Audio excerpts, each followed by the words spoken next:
Comment ne pas te louer? Comment ne pas te louer?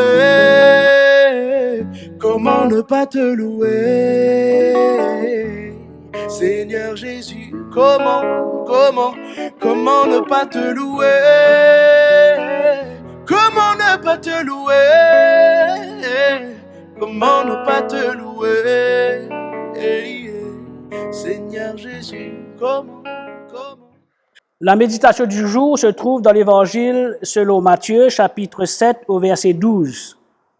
Faites pour les autres tout ce que vous voulez qu'ils fassent pour vous.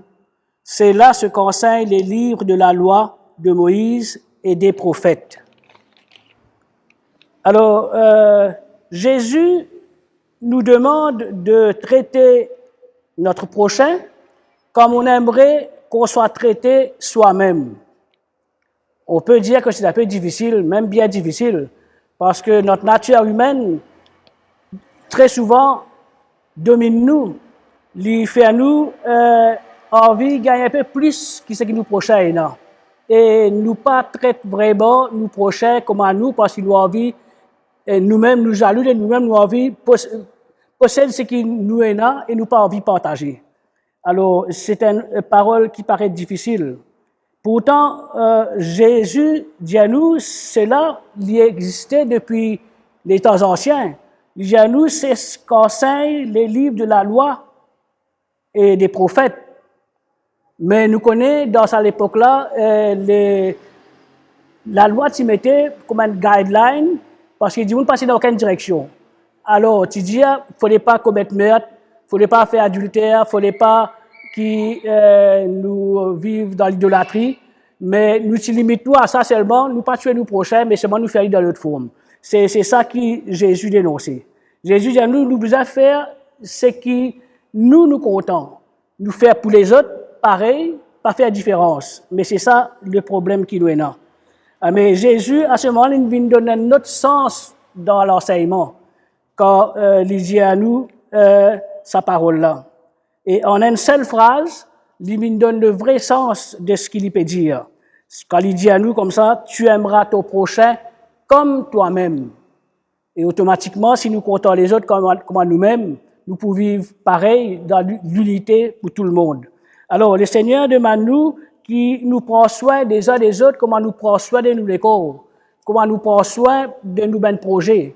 C'est ça que le Seigneur demande nous.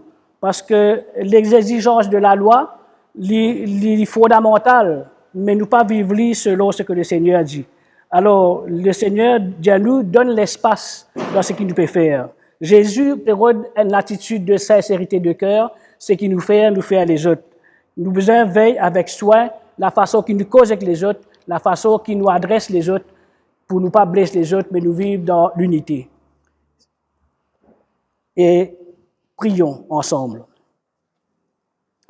Seigneur, nous reconnaître qui nous lire la parole, mais nous pas trouver l'esprit de la loi, comment toi tu viens enseigner nous. C'est pourquoi nous reconnaître nos faiblesses et nous besoin, Seigneur, que toi-même tu viennes nous donner ton esprit afin que nous pratiquions concrètement ce que tu veux nous dire par ton message, par la loi. Seigneur, donne-nous une attitude de cœur, de sincérité les uns envers les autres. Et Seigneur, veillons à ce que nous agissions comme nous voulons que les autres fassent pour nous. Seigneur, tu regardes notre cœur. Viens toi-même nous aider à vivre selon la vraie loi. Que nous viens démasquer nos hypocrisies et viens nous sauver par ta parole dans notre vie. Amen.